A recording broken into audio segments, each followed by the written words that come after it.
Ok, donc bonjour à tous. Aujourd'hui, dans le workshop Python, on va parler de PyCharm, donc un IDE, un environnement de développement intégré euh, pour Python. Alors, pourquoi déjà un environnement de développement intégré? Donc, la plupart des codes sources, quasiment tous, c'est du texte. Et on pourrait utiliser n'importe quel éditeur texte finalement pour éditer du code. L'éditeur texte est plus basique, type Notepad, mais c'est pas très pratique. Déjà, il y a très peu de fonctionnalités pour éditer le code, voire il n'y en a pas. Le mieux qu'on puisse faire, c'est peut-être un rechercher et remplacer pour remplacer plusieurs mots-clés à la fois. Et puis, il n'y a pas de coloration syntaxique, il n'y a aucune compréhension du code dans l'éditeur. Donc, c'est un peu limité. Ensuite, on a donc ça, c'est ce qu'on pourrait qualifier d'éditeur de texte basique, hein, comme on ne connaît pas beaucoup à par Notepad ou TextEdit sur Mac, ou Gedit, par exemple, sur Linux. Ensuite, on a les éditeurs de code, qui sont des éditeurs de texte, mais avec une compréhension un peu plus importante du code. Donc, par exemple, dans les plus connus, on peut citer VI, VIM, Emacs, Notepad++, par exemple. Puis des éditeurs qui sont un peu à la frontière avec les IDE comme Visual Studio Code. Donc globalement, c'est des éditeurs texte qui permettent d'ouvrir un fichier de code. Il y a de la coloration syntaxique, ce qui peut être pratique pour visuellement mieux identifier les différentes parties du code. Il y a souvent une complétion plus ou moins avancée du code. Donc, c'est-à-dire, on commence à écrire un mot-clé et il complète suivant ce qui est possible. Il y a des raccourcis clavier. Euh, Et en général, ces éditeurs texte sont assez minimalistes. Donc, par exemple, certains ne supportent aucun langage de programmation par défaut ou un support très faible. Et via des extensions, des plugins, on peut rajouter des supports pour différents langages de programmation. L'avantage de ces éditeurs, c'est que souvent, par exemple dans le cas de VIM, ils sont présents, installés par défaut sur toutes les machines, souvent par défaut sur les machines Unix. Donc, peu importe sur quelle machine on est, on peut avoir l'éditeur. Et il y a des extensions pour n'importe quel langage. Donc, c'est possible de se créer vraiment l'environnement de développement qu'on veut avec ces éditeurs, mais ça demande du temps, passer du temps à faire de la configuration. Euh, donc, bon, c'est intéressant pour les gens qui veulent passer du temps là-dessus. Moi-même, je perds du temps à faire ça, mais sinon, si on veut être plus productif directement, il y a les environnements de développement intégré, donc IDE en anglais, qui sont donc des éditeurs de code, mais qui vont intégrer, qui vont déjà intégrer tout le support pour un langage, donc qui comprend la compilation, l'exécution du code, le debugging, le testing, le contrôle de version, etc. Et en général, ces éditeurs ont des fonctionnalités ont une compréhension assez importante du code, on va le voir avec PyCharm, notamment en termes de refactoring, donc c'est-à-dire si on a un gros projet Python et on veut renommer une fonction à travers tout le code ou déplacer une fonction dans un autre fichier. En général, ces éditeurs sont capables de le faire sans faire trop d'erreurs, alors qu'avec un éditeur texte, en faisant des recherches et remplacer, on a plus de chances de se tromper. Donc là, je vais citer quelques fonctionnalités un peu avancées de PyCharm, mais peut-être pour les gens qui ne seraient pas convaincus de l'intérêt d'utiliser PyCharm, s'ils ont déjà un setup avec un autre outil, pour avoir utilisé beaucoup d'éditeurs texte, de code, enfin texte, de code ou d'idées au cours du temps, finalement, pour Python, j'aime bien PyCharm pour plusieurs raisons, notamment sa compréhension du code et Python est assez impressionnante et donc l'autocomplétion du code fonctionne très bien. Naviguer dans le code, donc trouver dans tous les endroits où une fonction a été appelée, donc trouver tous les appelants d'une fonction et trouver la source d'une fonction qui est appelée, les fonctions de refactoring. C'est d'autant plus intéressant que pour des langages qui sont typés dynamiquement comme Python, c'est pas facile de faire ça.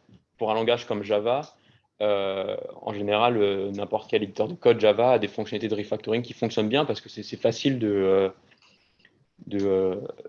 tracer tout ce qui est appelé dans le code et les types des fonctions et des variables, etc. C'est moins facile en Python, mais ça marche globalement bien. Pour moi, une fonctionnalité très très intéressante, c'est que PyCharm, il est capable si on a du code d'un autre langage dans une chaîne de caractères Python, par exemple du code SQL dans une chaîne de caractères Python, il est capable de compléter. Il va reconnaître que dans la chaîne de caractères, c'est un autre langage, comme SQL en l'occurrence, compléter le code SQL, faire la coloration syntaxique. Donc ça, pas beaucoup d'éditeurs qui font ça. Et si on a du coup, par exemple, du SQL ou du HTML dans une string Python, PyCharm va pouvoir le compléter. Il y a un support des bases de données dans PyCharm, et ce qui est intéressant, c'est que si on le connecte à une base de données SQL, il va récupérer le schéma des tables SQL et il va compléter les requêtes SQL basées sur le schéma, donc avec le nom des colonnes et le type des colonnes. Donc ça, c'est aussi assez intéressant. Et encore une fois, ça marche à l'intérieur de chaînes de caractères Python et il comprend les différents dialectes des différentes bases de données. Donc, si vous travaillez avec des bases de données, c'est une fonctionnalité assez intéressante. Il y a moyen donc comme tout IDE, c'est assez facile de lancer du code Python, mais il y a possibilité de créer plein de configurations différentes pour lancer son code avec différents paramètres. Ça peut être utile quand on a du code un peu complexe ou on a différents utilitaires à l'intérieur du code et on veut les lancer indépendamment.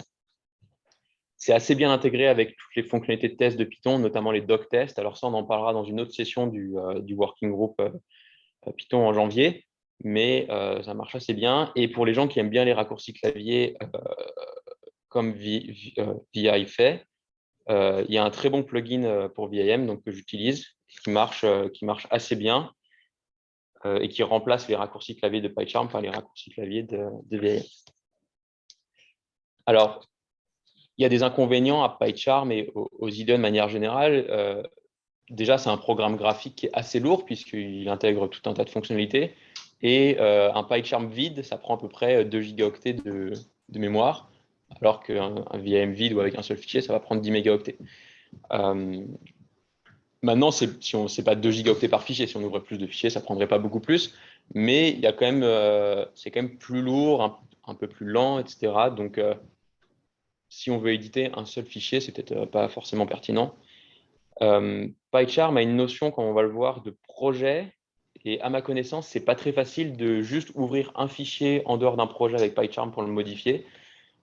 Faut toujours un peu avoir un projet. Donc, quand je veux juste travailler sur un seul fichier de code ou autre chose, j'ai tendance à l'ouvrir dans un autre éditeur comme VIM ou Visual Studio Code parce que PyCharm n'est pas très.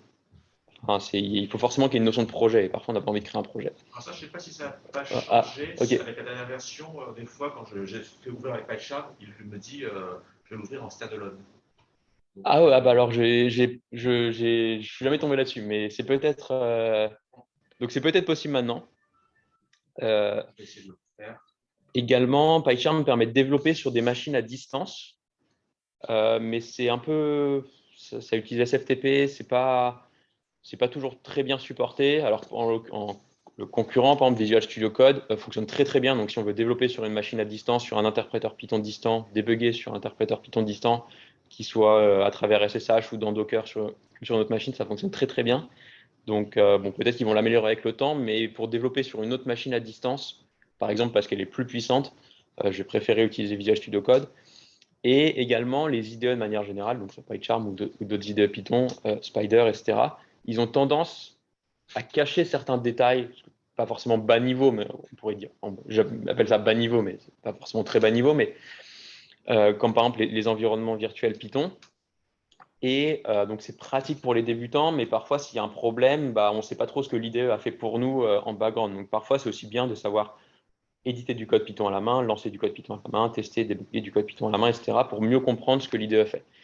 Petite pause, donc il appelle ça le mode Light Edit. Ok. Et à première vue, c'est plus proche d'un éditeur de code qu'un IDE, quoi. Mais voilà, il s'ouvre en mode dégradé. Ok. Ok, donc je retire ce que j'ai dit. Donc c'est possible avec PyCharm d'éditer des fichiers individuels. Même si voilà, on a toujours le même inconvénient que l'appli va prendre un peu de temps à se lancer, etc. Alors que si on ouvre un éditeur de code comme Vim, ça va aller très vite. Alors, le plan, je regarde l'heure. Ouais. Une question. Il me semble que Visual Studio, ça fait d'autres langages aussi. C'est ça. Alors. PyCharm, ça fait Python. Alors. Répétez la question avant d'y répondre, s'il te plaît. Ok. Donc Ludovic demande si il dit que par exemple Visual Studio Code peut supporter d'autres langages de programmation alors que PyCharm supporte que Python. Alors, la version gratuite qu'on va utiliser de PyCharm s'appelle PyCharm Community Edition. Je crois qu'elle supporte que Python, il me semble. Les versions payantes de leur IDE, donc ils en ont plein, ils s'appellent IntelliJ, PyCharm, CLion, etc. Ils ont des plugins pour plein d'autres langages. Donc là, en l'occurrence, pour moi, j'utilise la version professionnelle.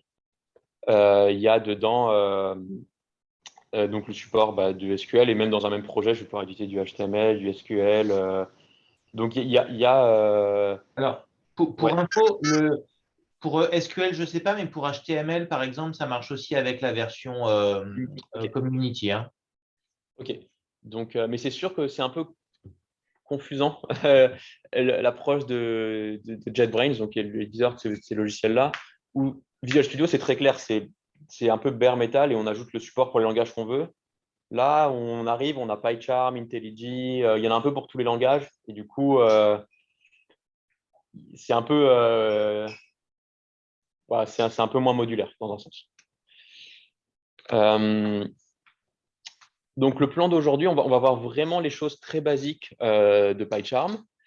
Et si vous voulez en savoir plus, il y a un très bon tutoriel intégré à PyCharm. Donc, vous êtes dans le menu Aide et puis Learn ID Features. Et il vous guide à travers tout un tas de fonctionnalités, mais qui sont de base et plus avancées que ce qu'on va voir aujourd'hui. Donc, aujourd'hui, on va installer PyCharm. Et puis, vous téléchargez un fichier que j'ai fait, un fichier Python, où dedans, il y a tout un ensemble de commentaires, de to-do. Et PyCharm nous affichera une vue des to-do. Il y a des to-do qui sont à faire en premier, qui sont notés to-do first, des to-do qu'on peut faire dans l'ordre qu'on veut, et puis des to-do advanced qu'on peut faire si on a le temps. Donc l'idée, ce sera d'installer PyCharm, de créer un projet avec ce fichier, et puis chacun à votre rythme de suivre les to-do avec les instructions qu'il y a dedans pour découvrir un peu les fonctionnalités de PyCharm. Et si vous avez une question, posez-la, et puis j'y répondrai devant tout le monde. Alors, juste dans les commentaires, je mets beaucoup de raccourcis clavier parce que c'est ce qui est intéressant dans les éditeurs de code, les IDE, c'est de gagner du temps avec les raccourcis clavier. Forcément, ce n'est pas les mêmes raccourcis si c'est Windows et Linux ou macOS. Donc, dans le code, je mets dans les commentaires les raccourcis Windows, Linux. Et s'il y a des raccourcis qui sont différents pour macOS, je les ai mis entre parenthèses. PyCharm, de toute façon, peu importe si vous êtes dans un menu ou vous faites clic droit sur n'importe où dans le code, pour chaque fonctionnalité, il vous affiche le raccourci clavier suivant. Donc, si jamais à un moment, vous ne connaissez pas le raccourci clavier, vous faites avec la souris et vous regardez. Et pour la prochaine fois, vous pourrez connaître le raccourci clavier. Et également, là, j'ai mis un lien vers un plugin PyCharm qui s'appelle Key Promoter X. Et l'intérêt, c'est qu'à chaque fois qu'on fait une action à la souris, il nous donne une notification qui nous dit telle action aurait pu être faite avec tel raccourci clavier. Donc, si vous voulez vraiment apprendre les raccourcis clavier du logiciel, ça peut être intéressant. Alors, hop là. Donc pour commencer, première étape, c'est installer PyCharm. Donc, il y a le lien ici. Si vous ne l'avez pas déjà sur votre ordinateur, je vous laisse le faire. Et ensuite, il y a Et ensuite, il y a une feuille Excel où vous pouvez indiquer votre nom et puis où vous en êtes dans chacun des to-do à faire. Ça nous permet un peu de suivre où chacun en est. Dans cette feuille Excel, il y a un lien vers donc le fichier de code, mais je vais y venir quand tout le monde aura installé PyCharm, et puis les slides si vous voulez les retrouver. Donc, pour installer PyCharm, vous pouvez aller sur l'URL là ou juste taper Download PyCharm dans Google et vous devriez vous retrouver sur cette page. Et du coup, juste choisir. Donc, la version professionnelle, elle est payante. Alors, il y a un essai gratuit, mais on n'en a pas besoin. Donc, nous, on va utiliser la version community qui est gratuite et également open source. Hein. Il y a le code de PyCharm qui est sur GitHub. Donc, vous pouvez aller dans Download Community. Donc, sur Windows, vous faites juste Download ici. Vous téléchargez et puis je ne vais pas le télécharger là, mais puis vous exécutez l'installateur. Je pense qu'il n'y a aucune option particulière à configurer. Donc, juste une petite remarque pour tout le monde. Donc, le lien de la Progress Sheet, des slides et du fichier de code donné par Maxime sont sur la page d'aujourd'hui du Working Group. dont j'ai remis l'adresse dans le chat.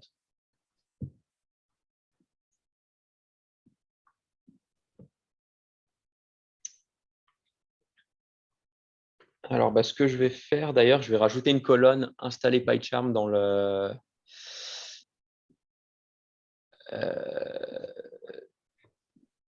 document. Comme ça, vous pouvez indiquer si vous avez déjà pu installer PyCharm. Comme ça, je ferai où tout le monde en est.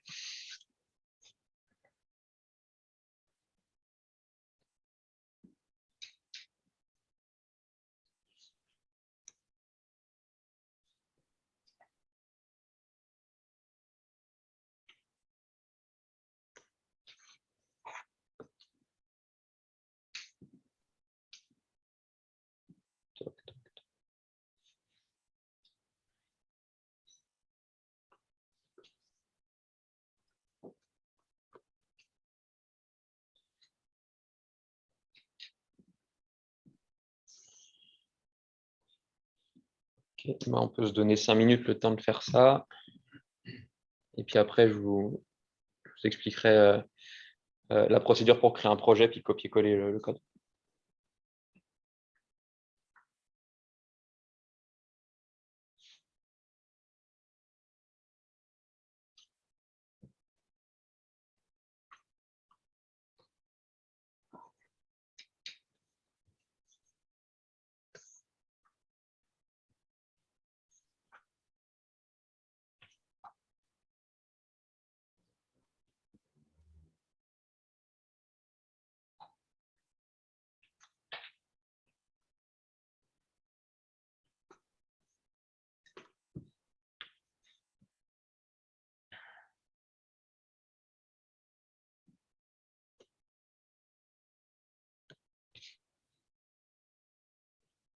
Tu l'avais déjà installé, Ludovic? Quand tu l'installes. Ah, ok, ça marche. Ça marche. Ah oui, j'avais oublié, oui, tu m'avais dit. Ouais, il faut sous Node.js. Alors, cela dit, ils ont un éditeur, le WebStorm, qui est l'équivalent de PyCharm, mais pour JavaScript. Donc, ouais. Ou alors, tu peux rajouter le plugin JavaScript dans PyCharm. Enfin, c'est un peu l'ambiguïté de leur idée, mais.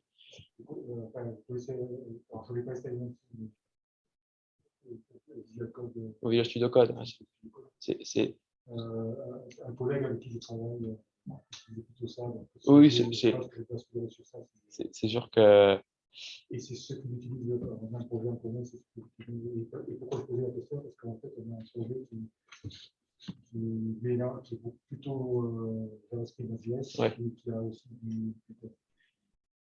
Ça se fait avec PyCharm. Mais c'est vrai que personnellement, j'aime bien l'approche très modulaire de Visual Studio Code où tu mets vraiment les plugins que tu veux pour chaque langage. Mais je trouve qu'ils sont moins avancés, même si par exemple le plugin Python est développé par Microsoft pour Visual Studio Code, les fonctions de refactoring et de complétion, elles ne sont pas du tout au niveau de PyCharm. Elles sont bien, mais c'est plutôt ouais. Il est très JavaScript comme ouais. Est-ce que PyCharm il est open source ou... Il est open source, mais je ne suis pas sûr que ça soit sous une licence libre. Il y a le code sur GitHub, mais c'est parce qu'on en parlait par exemple VS Code, effectivement. Mais il utilise Pylance maintenant par défaut pour gérer tout ce qui est extension Python, reconnaissance du code, etc. Mais ça, c'est pas open source. Alors après, les extensions de PyCharm, je ne sais pas. En tout cas, la base qui est IntelliJ Community Edition, elle est, si, elle est même une licence libre, c'est une licence Apache 2.0. Donc, mais je pense que toutes leurs extensions, elles sont propriétaires. C'est-à-dire que les fonctions de la version pro, elles sont c'est des plugins propriétaires. Donc, c'est un peu ses limites, mais OK. Donc, est-ce que tout le monde a... Alors, je vais juste fermer.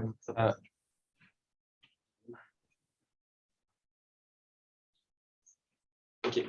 Est-ce que tout le monde a pu... Je vois que tout le monde a installé à peu près. Est-ce qu'il y a des gens qui n'ont pas installé? Non, tout le monde est installé? OK. Donc, une fois que vous avez installé PyCharm, donc là, je vais le fermer. Donc, pour l'ouvrir, c'est tout simple, hein. Si vous êtes sur Windows, soit vous avez un raccourci, soit vous cherchez juste… je ne sais pas utiliser Windows. Vous cherchez… Ça ne fonctionne pas. Bon, soit vous le rechargez en menu démarrer, soit vous cliquez 2 fois dessus et puis vous l'ouvrez. Dans une VM. Donc, et alors, donc vous l'ouvrez, donc soit sur Windows, soit sur Mac. Et donc, quand vous l'ouvrez pour la première fois, normalement, vous allez avoir cet écran. Alors, si vous avez déjà créé des projets, vous ne l'aurez pas, mais vous pouvez aller dans Fichier, Nouveau projet. Et donc, c'est un peu ce qu'on disait tout à l'heure, il y a un peu cette notion de projet dans PyCharm. Donc, un projet PyCharm, c'est un dossier. C'est un dossier où il y a l'ensemble du code dedans. Et c'est dans ce dossier que PyCharm va se baser pour la complétion du code, etc. Alors, on n'en a pas encore parlé, on en parlera, je pense, dans des sessions prochaines du Reading Group, du Working Group, mais par exemple, si vous avez un projet Python qui est défini avec un fichier setup.py, poetry, requirements.txt, etc., pour que ça marche bien avec PyCharm, il faut que ce soit la racine, le dossier que vous utilisez pour le projet PyCharm, il faut que ce soit le dossier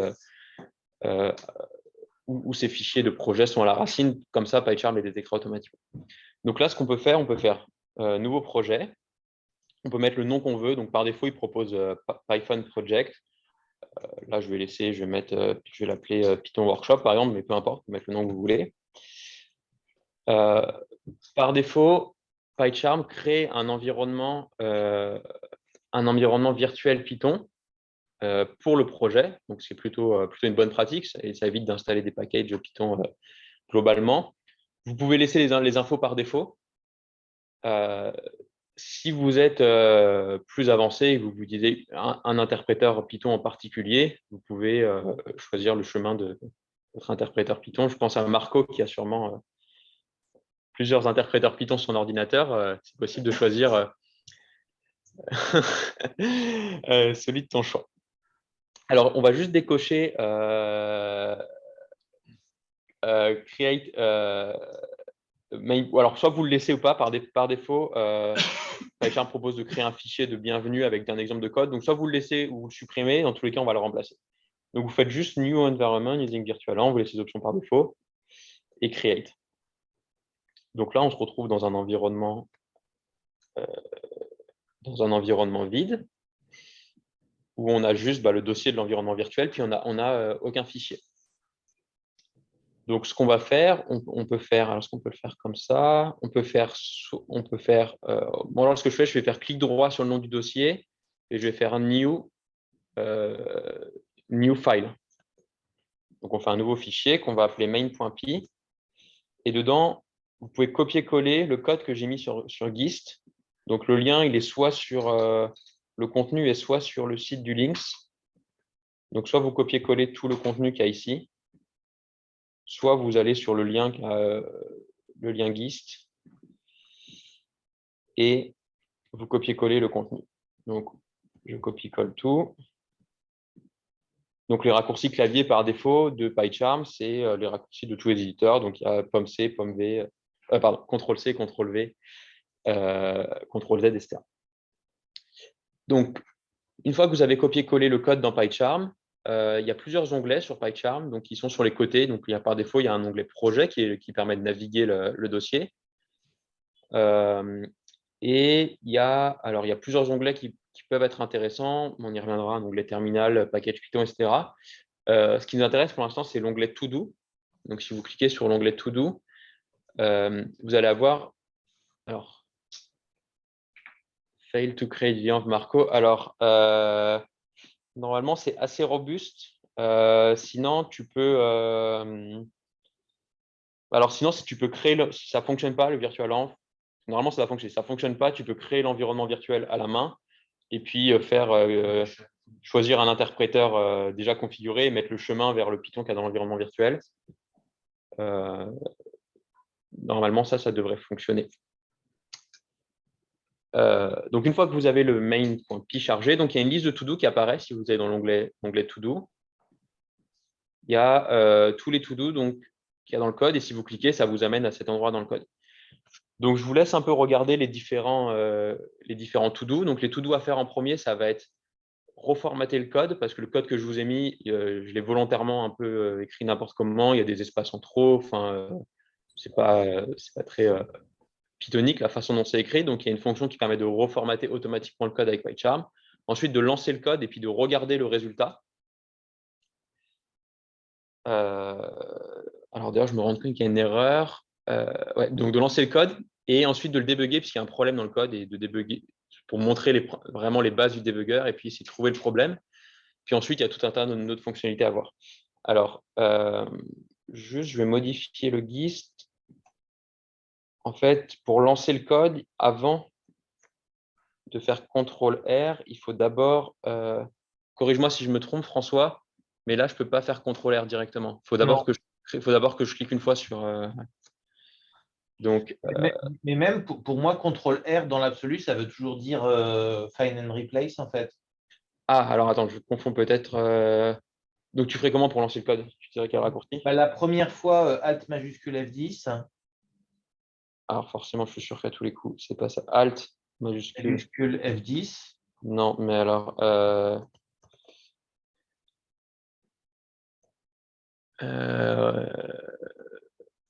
Alt pomme R, est-ce que c'est ça? Et ça tout ça, c'est ça? Ouais, c'est ça. OK. Et ensuite, C'est choisir main. main. OK. Et voilà. Et Mais les là, fois, et les fois suivantes, tu fais juste Alt F10 sous Windows. Majuscule F10, pardon. alors, pardon. Alors, bon, désolé pour cette erreur, j'ai changé. Donc, donc sur Windows, tu as dit Alt. Alt, Shift. Enfin, le premier raccourci. Alt, Shift, F10. OK. Et sur Mac, c'était Alt. Commande R. Et là, il faut choisir Choose Main.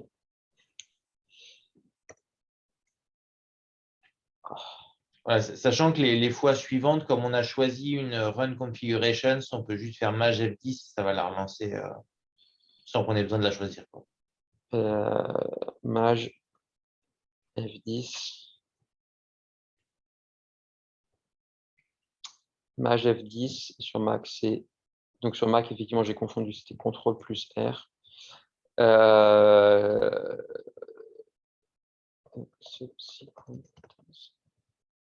OK. Donc juste cette correction au niveau du run code.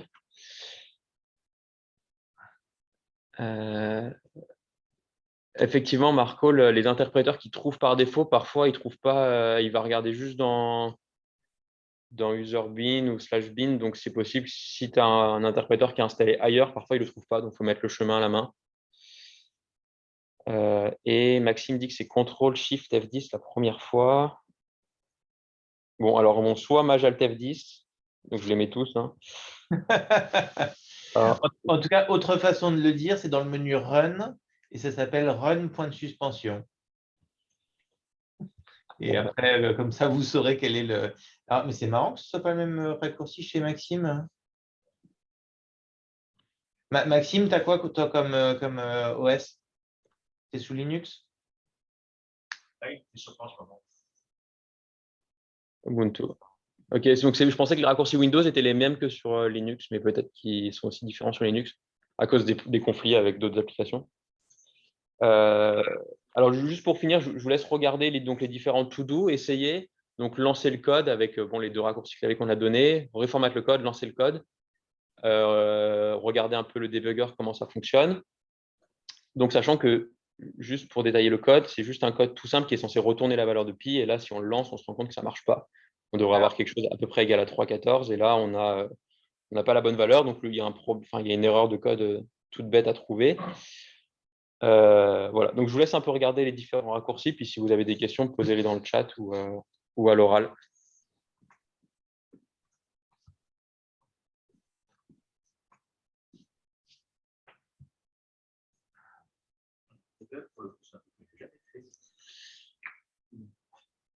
Alors bon, là, il n'y a pas besoin du débugger pour ce problème, hein, mais Mais par défaut, il ne fait rien. non, alors en fait, dans le to-do du debugger, je dis ajouter un breakpoint. Le premier, c'est add a breakpoint on the line by clicking next to the line number. Donc en fait, il faut cliquer entre le code et le numéro de ligne, donc dans la barre grise à gauche. Ça va indiquer un point rouge qui indique le breakpoint. Et là, si on relance le debugger, il va s'arrêter à ce moment-là dans le code. Maxime, moi j'ai une requête à te faire. En Oui. fait, il y a vraiment des soucis avec les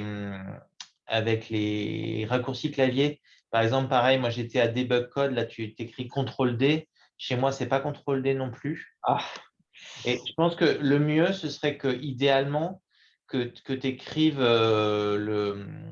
comment ça s'appelle dans le menu. ouais, Et comme ça, après, chacun retrouvera les. ça marche. Ajoute en tout cas, comment ça s'appelle dans le menu. Ouais, ok. Alors, c'est quoi juste le raccourci chez toi là? C'est Alors, pour ce truc-là, ben justement, je ne sais pas exactement quelle est l'action que tu veux que je fasse en fait. alors c'est ça, c'est run debug. Euh, Debug main, le deuxième dans le menu run. Debug main, ok. Donc, c'est Shift F9 chez moi. Ah, mais ça ferait du sens. Du coup, tout à l'heure, c'était bien Shift F10, je pense.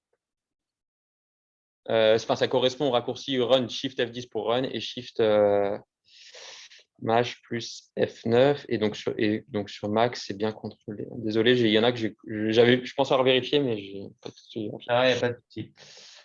Voilà. Je vais remettre ça dans le list.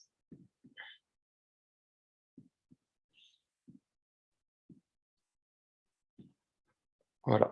Donc, mais donc, par rapport à ce que François disait, donc effectivement, si vous ne retrouvez pas un raccourci clavier qui ne fonctionne pas, vous pouvez aller dans les différents menus et à côté de chaque action dans le menu, le raccourci clavier est rappelé. Une autre fonctionnalité que je montre que je montre à un moment dans les to-do, c'est si on fait CTRL Maj A, si je ne me suis pas trompé sur Windows, ou Maj commande A sur Mac, on peut taper, ça ouvre une fenêtre, on peut taper ce qu'on veut faire, donc par exemple debug ou run. Et PyCharm nous propose différentes options avec les raccourcis clavier qui vont bien. Donc, si on tape Run, par exemple, il nous propose Run Main. Et il nous rappelle que sur Mac, le raccourci clavier, c'est CTRL-R. Et si on clique dessus ou qu'on fait entrer, ça va exécuter le code. Donc, deux options si vous ne savez plus un raccourci clavier. Soit vous cherchez dans le menu et puis vous regardez le raccourci clavier à côté. Soit vous faites CTRL-MAJ-A et vous tapez ce que vous voulez faire. Donc, mais j'en parle à plusieurs moments dans les to-do. Ah, Francesca qui dit CTRL-ALT chez Linux fait logout. Ok, désolé. Forcément, c'est encore quelque chose de différent sur Linux. Donc, dans ce cas-là, le mieux, c'est de faire CTRL-MAJ-A ou MAJ commande A et puis de chercher reformat code et de voir quel est le raccourci pour la plateforme. Alors, non, reformat, c'est différent de refactor. Reformat, c'est pour aligner correctement le code, etc. Supprimer les lignes, les espaces en trop, les lignes vides en trop. Refactor, on va le voir à un moment, c'est par exemple pour rajouter un paramètre à une fonction dans tout le code ou pour renommer une fonction, pour déplacer une fonction dans un autre fichier, etc.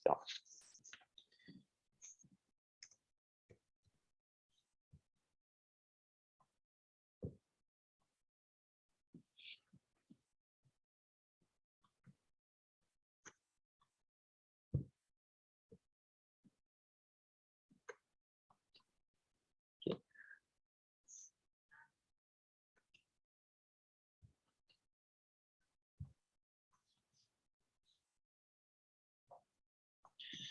Donc, tout le monde a fait le reformat, donc je vais le faire aussi. Donc, je fais Alt, commande L. Et donc, quand on reformate, alors, je vais un peu cacher ça. Est-ce qu'on va le voir là?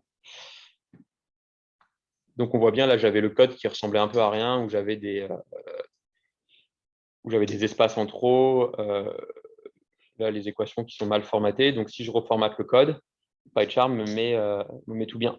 Si on veut revenir en arrière, c'est comme tous les éditeurs texte. N'importe quelle action qu'on fait dans PyCharm, même le refactoring, normalement, si on fait CTRL-Z ou commande Z, on peut revenir en arrière. Et si on fait Maj CTRL-Z, on revient en avant. Donc, juste en faisant ça, on peut se déplacer localement. Il y a aussi une fonctionnalité plus avancée que je propose de montrer à la fin qui s'appelle Local History et qui est un peu plus puissante parce que si on fait juste CTRL-Z ou Maj CTRL-Z, parfois, si on a fait des changements entre-temps, On ne peut plus revenir en arrière. Par exemple, si on fait CTRL-Z, qu'on fait un changement, on ne va plus pouvoir faire Maj CTRL-Z pour revenir en avant. Local History permet de revenir dans l'historique du fichier à peu près à n'importe quel moment dans le temps, ce qui peut être pratique pour retrouver des changements qu'on serait perdu. Donc, une fois qu'on a reformaté le code, donc je pense que tout le monde a réussi à lancer le code aussi. Alors, Barbara, je n'avais pas vu, no interpreter. Donc, s'il dit ça, donc soit dans les paramètres, effectivement, sinon c'est possible de cliquer tout en bas à droite. Tout en bas à droite sur, il y a écrit UTF-8 for spaces, et à droite, il y a écrit Python 3.8. Alors, dans ton cas, ce sera peut-être écrit no interpreter. Donc, si on clique dessus, on peut faire add interpreter, new environment, et normalement, dans base interpreter, ici, il doit proposer quelque chose. S'il n'y a rien et que c'est sur Windows, Bah, tu dis non, mais New Environment, normalement, il faut pouvoir créer. ouais, normalement, Barbara, tu dois avoir dans Add Python Interpreter. Donc, cliquez Donc, sur le ici. Ouais, pardon. en fait, donc moi, il me met base interpreter et puis il me met tout un chemin avec Python 39, python.exe. OK. Donc ça, c'est OK. Et donc, normalement, si c'est comme ça, New Environment, Base Interpreter, par exemple, Python 3.9, et je vais faire OK. Et normalement, ça devrait être bon. Alors, il dit qu'il le crée, l'environnement. Oui, effectivement, maintenant, je vois Python 3.9. OK. Donc, je vais rester le coup du run.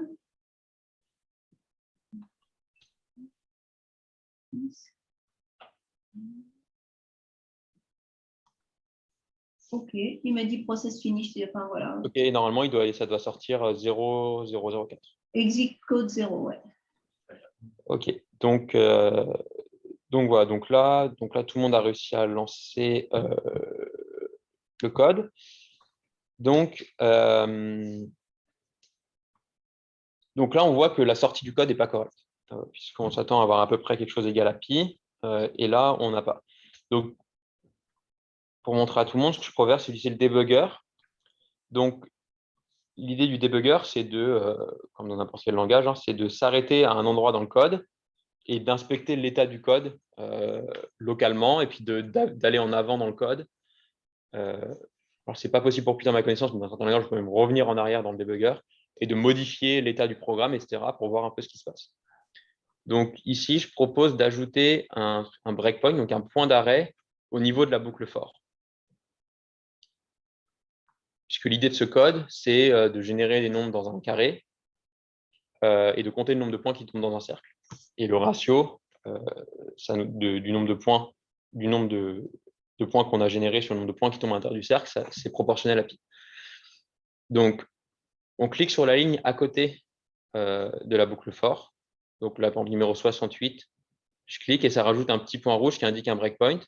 Et ensuite, je lance le debugger. Donc, soit je clique sur le bouton avec le bug, l'insecte, soit je fais CTRL, alors, Maj F9. Alors, Marco, qui est en avance, tu dis, ne te propose pas d'installer TQDM. OK, alors s'il ne le détecte pas, c'était pour montrer que normalement, il détecte automatiquement les packages. S'il en manque un, il te propose de l'installer dans l'environnement virtuel. S'il ne te le propose pas, tu peux aller dans le terminal. Normalement, il va t'ouvrir un terminal dans le virtual env. Donc, tu peux faire ton pip install dans le virtual env directement. Et il va le détecter. Comment tu as mis ton breakpoint là? Alors, j'ai juste cliqué dans la colonne à gauche où il y a les numéros de ligne, juste à côté du numéro de ligne en fait. D'accord. Entre le numéro de ligne et puis le code, si je clique dessus, je peux rajouter des breakpoints. Ouais, moi, il met bookmark, machin, softwrap, showline, breadcrumbs. Non, ça n'a pas l'air de. Juste en faisant pas un clic droit, hein, juste le clic gauche de la souris. Normalement. Ben, pas moi en tout cas. Enfin, il ne me propose rien. Ah, si, ça y est. Il y a un moment, il y a une ampoule qui est apparue et maintenant, il y a un point rouge. OK. Ouais, c'est ça. Alors, il faut bien être sur une ligne du code. Par exemple, on ne peut pas mettre des breakpoints là où il y a des commentaires, par exemple. Donc, c'est forcément une ligne. Ouais, la souris peut-être pas assez précise. Enfin, je vais peut-être sur la ligne d'à côté. Donc là, normalement, une fois qu'il y a un breakpoint, on peut lancer le debugger. Donc, soit cliquer sur l'insecte ici, soit faire Maj F9 sur Windows ou CTRL-D sur Mac. Donc là, ça exécute le code et ça, ce message, ce n'est pas important. On voit qu'on s'est arrêté. Il y a la ligne 68 qui a été mise en surbrillance. Donc, ça indique l'endroit où le débugger est dans le code. Et on voit l'état du programme. Donc, pour l'instant, tout ce qui a été évalué jusqu'à présent, c'est la variable inside égale 0, qui compte le nombre de points à l'intérieur du cercle. Donc là, PyCharm nous met à côté en commentaire, cette variable vaut 0 pour l'instant. Là, on est dans la boucle. Donc ensuite, on peut se déplacer dans le code, exécuter le code pas à pas. Donc l'instruction de base, c'est faire un pas en avant. Donc c'est F8. Corrigez-moi si sur Windows, ce n'est pas ça. Donc F8, ou si ce n'est pas le même raccourci, cliquez sur le bouton du debugger, faire un pas en avant. Donc je vais le faire ici, donc je vais faire F8. Et quand je fais F8, j'avance dans le code instruction par instruction. Enfin, en tout cas, ligne de code Python par ligne de code Python. Et je vois l'état du programme évoluer. Donc là, je vois par exemple les valeurs de mes points, soit en commentaire à côté du code, les valeurs aléatoires que je génère, soit dans l'inspecteur du debugger, je peux voir les valeurs des variables. Ce n'est pas nécessaire ici, mais si on veut, c'est possible de faire set value et de modifier la valeur des variables. Donc, par exemple, si on a un programme qui prend du temps à tourner, qu'on a un bug un peu aléatoire, qu'on n'a pas envie de tout relancer et qu'on veut et du coup, on veut essayer de corriger quelque chose, de trigger un cas particulier, c'est possible de modifier l'état du programme pendant qu'il fonctionne. Et donc, on peut s'amuser à faire ça, faire F8 plusieurs fois, puis à naviguer dans le code. Et en fait, donc là, on va voir assez vite le problème, c'est qu'on génère des points, et quand les points sont dans le cercle, on est censé compter combien il y en a. Donc, on est censé incrémenter la variable inside. Et en fait, ici, on a inside égale 1, alors qu'on devrait avoir inside plus égale 1 ou inside égale inside plus 1 pour correctement incrémenter. Puisque si je laisse le code comme ça et que je fais F8 plusieurs fois, bah, je vois que je passe dans la condition ici, mais que la variable inside, elle vaut toujours 1. Elle ne vaut jamais plus de 1 alors qu'elle devrait incrémenter. Du coup, j'ai une petite question. Ouais. Je vois qu'il n'y a pas le dièse sur les variables dans le code, donc ce n'est pas écrit dans le texte. En fait. Non, voilà, c'est temporaire. Là, je vais arrêter le debugger. Donc, on peut faire, alors, vous cliquez sur le carré rouge pour arrêter. C'est le même raccourci si on est dans un run ou dans un debugger. Pour arrêter l'exécution, on clique sur le carré rouge. Là, ça disparaît. Donc là, j'ai identifié le problème. Donc, je vais remettre plus égale 1 correctement. Et je peux réexécuter le code. Donc, je vais juste faire maj F10 sur Windows ou le bouton play ou CTRL R sur Mac. Et là, si je réexécute le code plusieurs fois, ça fonctionne. On a à peu près une valeur à peu près égale à pi. Donc ça c'est vraiment lancer le code, débugger, donc reformater le code, lancer le code et débugger le code. C'est vraiment 3 fonctionnalités de base de PyCharm. Le debugger, je ne vais pas rentrer plus dans les détails, mais comme je disais dans la présentation, si vous êtes dans Add, Learn ID Features, ou en français, ça doit être apprendre les fonctionnalités de PyCharm, il y a un tutoriel assez complet sur le debugger, notamment, pour vous montrer rapidement, il y a pas mal de fonctionnalités. Par exemple, on peut mettre un point d'arrêt, et si on fait un clic droit dessus, on peut mettre une condition d'arrêt. Donc, on peut dire, je veux que le debugger s'arrête à ce point d'arrêt que si, par exemple, la variable x est supérieure à 2 ou si x est inférieur à y. On peut mettre du code arbitraire qui va être évalué par le debugger. Donc ça, c'est assez intéressant. Et globalement, et puis, donc là, je montrais comment se déplacer ligne par ligne, mais c'est aussi possible de rentrer dans une fonction. Donc, quand on appelle une fonction, de rentrer dans le code de la fonction appelée, pour, par exemple, si le bug est dans un module externe, un autre package qu'on importe. Donc ça, ce n'est pas des fonctionnalités propres à PyCharm, c'est des fonctionnalités du debugger Python, mais c'est juste que PyCharm offre une interface assez pratique au debugger. Et c'est aussi possible d'évaluer des expressions arbitraires. Donc, je pense que si je mets x plus y, est-ce que je peux l'évaluer? Voilà, donc c'est aussi possible d'évaluer du code Python arbitraire à l'endroit où on est dans le programme. Et comment tu as lancé l'évaluation? Alors, donc, quand le debugger tourne, donc avec le breakpoint, arrêter à un endroit dans le code, on clique sur la calculette. Ah, d'accord, c'est la calculette, ok. Et ici, par exemple, donc là, je veux par exemple, voir ce que ça fait x plus y. Je peux mettre x plus y. Je fais évaluer et là, il me dit, il évalue comme s'il y avait cette ligne-là dans le code Python, la valeur de x plus y. D'accord. Donc voilà. Bon, là, c'est un bug assez simple, mais le debugger peut être très pratique. On peut aussi dire, par exemple, arrête-toi à ce breakpoint que si c'est la 3e fois qu'il a été mis en place ou s'il y a tel breakpoint qui a été arrêté avant. Donc, quand on a des bugs un peu complexes qui se reproduisent un peu de façon aléatoire, c'est vraiment très pratique. Alors, ensuite, pour montrer des choses un peu plus avancées, supposons que là, la fonction pour calculer pi, elle n'est pas très précise parce qu'on fait que 1000, on génère que 1000 points aléatoires. Si on veut une estimation plus précise, on peut générer plus de points. Mais bon, là, pour l'instant, c'est codé en dur dans le code. J'ai mis 1000 ici, puis il y a 1000 en bas dans la division. Donc, bon, soit on pourrait rajouter un paramètre à la main puis remplacer 1000. Mais ce qu'on peut faire avec PyCharm, on peut faire donc du refactoring assez simplement. Donc, soit vous faites clic droit sur 1000, vous faites refactor, introduce parameter, ou alors vous faites CTRL-T et vous choisissez, ça ouvre le même menu, vous choisissez introduce parameter. Donc, on veut introduire un paramètre à la place de la valeur 1000. Là, il nous propose de mettre ce qu'on veut. Donc, par exemple, ce paramètre, on va l'appeler samples, échantillon. Donc, je l'appelle donc, je choisis 1000. Donc, par défaut, on choisit 1000. Ensuite, il nous demande si on veut remplacer juste la valeur 1000 ici ou toutes les valeurs 1000 dans la fonction. Donc, ici, on veut remplacer toutes les valeurs 1000 dans la fonction. Donc, je fais replace all to occurrences. Et là, on lui met un nom. Donc, là, il me propose i, mais moi, je vais l'appeler samples. Donc, je mets samples. On fait entrée. Et là, il nous a automatiquement modifié la signature de la fonction. Dedans, il a rajouté la variable samples avec la valeur par défaut égale à 1000. Donc ça, je ne m'en sers pas souvent, mais ça peut être assez pratique pour modifier une fonction ou rajouter des paramètres à une fonction. Surtout si on avait des valeurs codées en dur un peu partout dans la fonction. Donc là, samples égale 1000. Et on peut, par exemple, du coup, quand on appelle la fonction, on peut spécifier plus. Par exemple, on peut mettre 100 000 échantillons, par exemple, et relancer. Et là, on a une valeur plus précise de l'estimation de pi. Autre chose qu'on peut faire assez pratique, c'est PyCharm, ce qui s'appelle les intents. Donc, quand il y a une petite ampoule qui apparaît à côté d'un code ou d'un commentaire, ça indique que PyCharm propose de faire quelque chose. Donc, soit on clique sur la petite ampoule, soit on fait Alt Entrée ou Option Entrée sur Mac.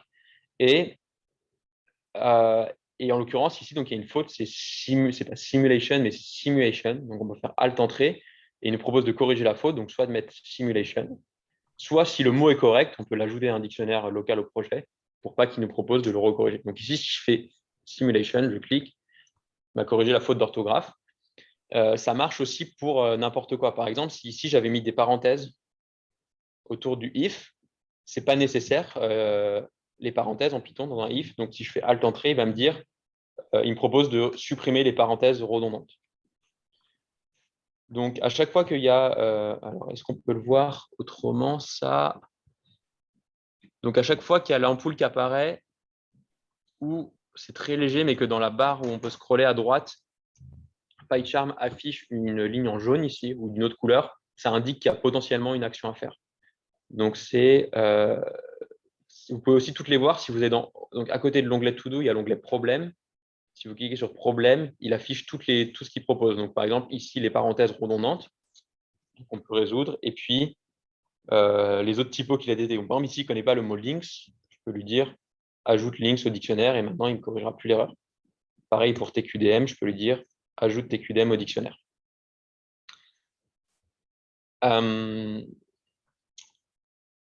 Donc voilà. Autre chose qui est pratique, si on a une fonction et qu'on ne se souvient plus de ses paramètres ou de sa documentation, on peut faire CTRL-Q ou F1 sur Mac. F1, et ça affiche la documentation de la fonction sur laquelle on est. Donc ici, la fonction random uniforme de Python, qui nous rappelle qu'elle prend 2 paramètres. Par exemple, ici, je peux afficher la documentation de la fonction ComputePy, donc je fais CTRL-Q, et ça m'affiche le docstring de la fonction et sa signature. Pendant qu'on est sur une fonction, par exemple, supposons que j'ai plusieurs fichiers et que je ne sache pas où cette fonction ComputePy est. on peut faire CTRL B, commande B sur Mac, en cliquant sur un identifiant dans le code. Donc, par exemple, ici, le nom de la fonction. Donc, je fais CTRL B et ça m'emmène là où la fonction a été définie. Et à l'inverse, si je refais sur une fonction, ça va m'amener là où la fonction est appelée. Donc, en l'occurrence, ici, elle est appelée qu'une seule fois. Mais si elle était appelée plusieurs fois, il m'aurait donné une liste de tous les endroits dans le code où cette fonction est appelée. Ça peut être pratique. Parfois, on a une fonction, on ne sait pas si elle est toujours utilisée, si elle est appelée par un bout de code, etc. Donc, on fait CTRL B sur n'importe quelle fonction, n'importe quelle variable. Par exemple, ici, je veux savoir où la variable inside est définie. Je fais commande B et il m'amène à l'endroit de la définition. Et si à l'inverse, je refais CTRL B dessus, il me dit la variable inside, elle est utilisée à tel endroit dans la fonction. Donc ça, je m'en sers souvent. C'est très pratique pour naviguer dans le code. Ensuite, en termes de refactoring, donc on a vu, première fonction de refactoring, c'est introduire un paramètre d'une fonction. On peut, et ça je m'en sers très souvent pour nettoyer du code, c'est renommer une fonction et la déplacer dans un autre fichier. Donc supposons qu'on veuille renommer la fonction ComputePy en ApproximatePy. Donc soit on fait, et corrigez-moi si ce n'est pas le bon raccourci sur Windows, soit on fait maj F6. Donc, ça maj F6. Donc, vous faites maj F6 sur le nom de la fonction, peu importe si c'est la définition ou si c'est un appel de fonction. Et on met le nouveau nom. Donc là, par exemple, je vais l'appeler approximate py et on fait refactor. Donc, il nous dit, PyCharm nous dit à quel endroit il va faire des changements dans le code. Donc, on vérifie que c'est correct. Ce qui est intéressant, c'est que il détecte généralement, pas tout le temps, mais parfois il détecte dans les commentaires aussi. Donc, si jamais vous renommez une fonction et qu'elle est nommée dans un commentaire, il va la renommer. Alors, il ne le fait pas ici, mais parfois il le fait. Donc, on fait refactor. Là, il m'a renommé la fonction ici et ici. Donc, ça, c'est super pratique parce que c'est une fonction qui est appelée à plein d'endroits dans le code. Et globalement, ça marche assez bien. Ce que je disais, c'est un problème difficile pour les langages dynamiquement typés parce que ce n'est pas forcément clair quelle fonction est appelée. S'il y a plusieurs fonctions qui ont le même nom, de quelle fonction de quel module est appelée. Mais PyCharm s'en sort plutôt bien et jamais trop eu de problème. Alors, existe-t-il un plugin pour Cython? Alors, pas bien. Sur des gros projets, ça galère. Ça peut galérer, en particulier si tes vecteurs s'appellent toujours Antix. Ouais. Tu peux parfois avoir des collisions qui peuvent être assez. Ouais. Donc, à faire attention effectivement sur des gros projets. Maintenant, à ma connaissance, c'est une des fonctionnalités de refactoring, celle de PyCharm qui fonctionne le mieux que j'ai trouvé sur des gros projets. Mais bon, de par les limites du système de type de Python, c'est. Disons qu'avant le refactoring, il vous dit attention, j'ai trouvé ça. Je vous conseille toujours de vérifier. Qu'est-ce qu'il fait comme changement. Et si vous voyez qu'il en fait, vous n'avez pas envie qu'il fasse, il vaut mieux faire rien. Ouais. Donc, de toute façon, il y a un truc qui est intrinsèquement complètement impossible, c'est notamment pour la gestion des commentaires.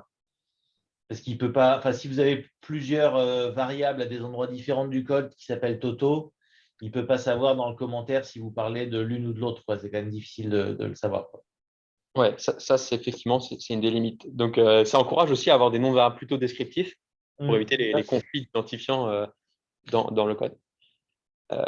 En ce qui concerne Cython, alors j'ai écrit du code Cython avec PyCharm. Je crois qu'il y a un petit plugin qui gère l'affichage. Alors, il y a la coloration syntaxique, effectivement, le reformat, mais est-ce que j'ai l'autocomplétion? C'est vrai que l'autocomplétion, elle ne fonctionne pas très bien si j'appelle du Cython.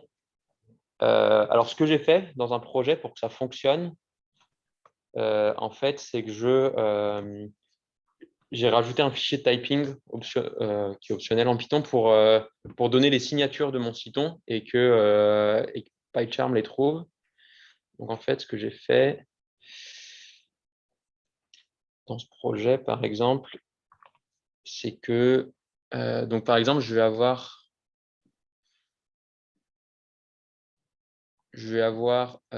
donc là, j'ai du Cython, par exemple, ce fichier-là, c'est du Cython.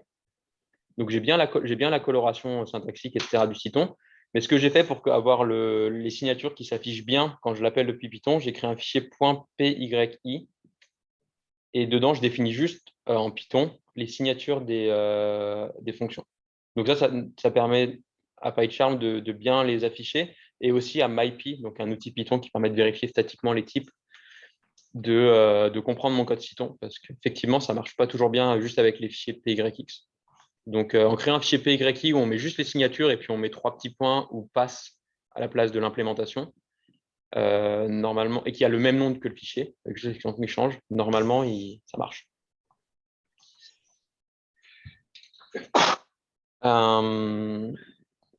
OK. Et puis pour finir, donc pendant qu'on est dans le refactoring, donc on a introduit un paramètre, on a renommé la fonction. Disons que maintenant, on veut la déplacer, on veut la mettre dans un fichier qui s'appelle pi.py, par exemple.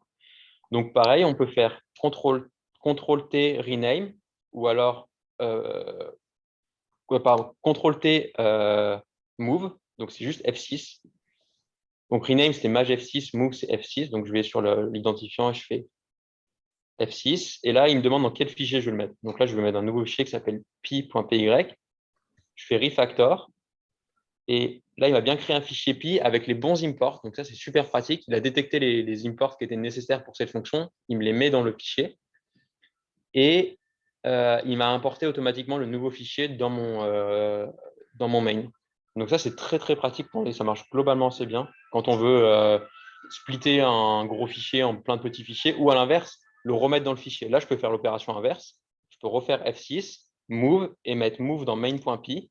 Il me supprime tout ce qu'il y a dans le fichier pi, et il me remet la fonction dans le fichier main.py. Donc ça marche plutôt pas mal. Là, je vais le remettre dans pi.py. Et puis pour finir, donc Marco disait que ça ne le suggérait pas. Là, je ne dois pas l'avoir d'installé. Donc supposons qu'on veut rajouter un package. Par exemple, je veux rajouter une barre de progression. Donc il y a un package qui s'appelle TQDM. Bon, je vais faire from TQDM import TQDM. Et là, il me dit je ne trouve pas le package TQDM. Donc si je clique sur la petite ampoule ou que je fais Alt Entrée, il me dit propose d'installer le package dans l'environnement virtuel. Donc je vais faire install package. Là, il me dit j'ai installé le paquet et maintenant il est disponible. Donc, ensuite, je peux l'utiliser. Donc, je vais remplacer. Alors, sauf qu'on a changé. Donc, c'est dans ce fichier-là. Je vais remplacer, je vais mettre TQDM de range de samples. Et là, si je relance avec beaucoup d'échantillons, par exemple 1 million d'échantillons, on a la progress bar qui apparaît.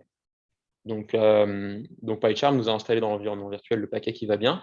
Et maintenant, si on veut partager ce code à d'autres personnes et leur donner les dépendances qu'on avait, on peut générer un fichier qui contient toutes les dépendances.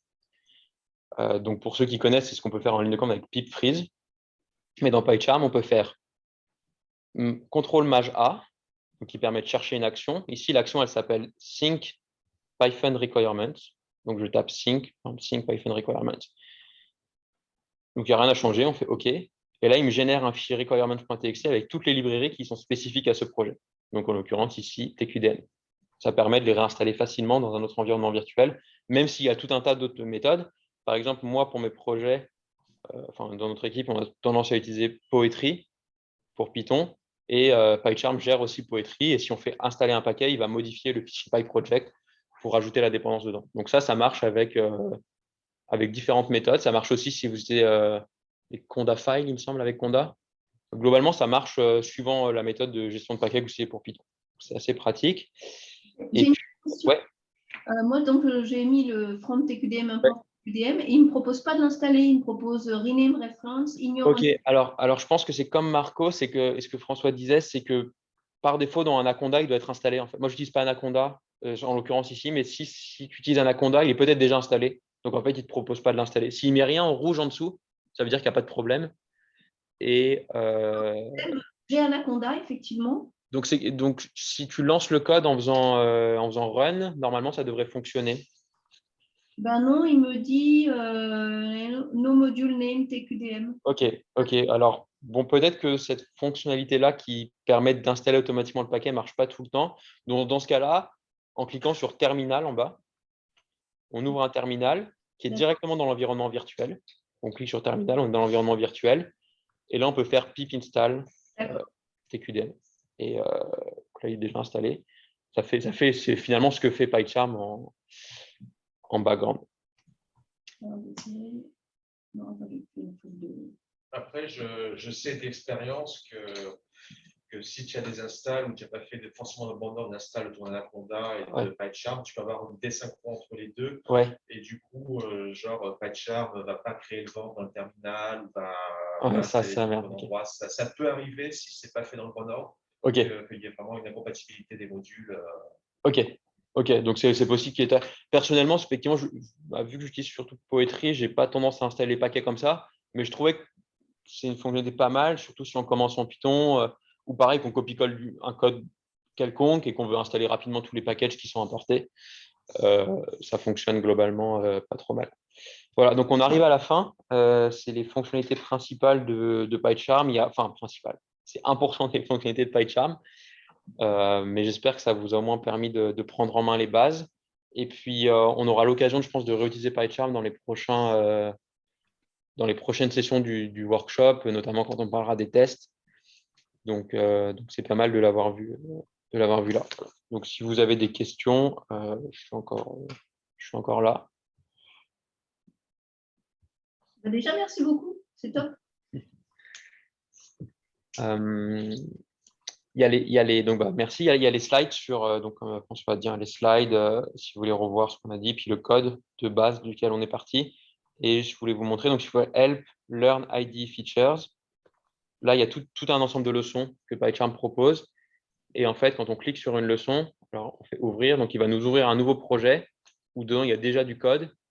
Et puis, il nous dit, bon, voilà, maintenant, pour lancer le code, faire CTRL-MAJ-R. Ensuite, donc, c'est vraiment prise en main. C'est assez long parce qu'il y a beaucoup de leçons, mais ça permet de vraiment bien prendre en compte apprendre l'IDE. Et d'ailleurs, pour finir là-dessus, c'est pour avoir changé pas mal d'éditeurs de code, de texte, d'IDE au cours du temps. Je trouve qu'il y a une vraie plus-value finalement à pas forcément aller vers l'outil le plus facile, mais à prendre un outil qui nous plaît et à vraiment l'apprendre. Parce que finalement, après, on apprend pas mal de fonctionnalités assez avancées, ça permet de vraiment gagner du temps. Donc, notamment, je pense à VIM, qui n'est pas forcément un éditeur très user-friendly, mais une fois qu'on a appris les raccourcis clavier, on peut gagner beaucoup de temps. Et PyCharm, il y a beaucoup de raccourcis clavier aussi, mais une fois qu'on les connaît, on gagne pas mal de temps. Donc, si ça vous intéresse, je vous encourage un peu à passer outre l'effort initial de toutes les fonctionnalités de PyCharm pour les apprendre. Voilà.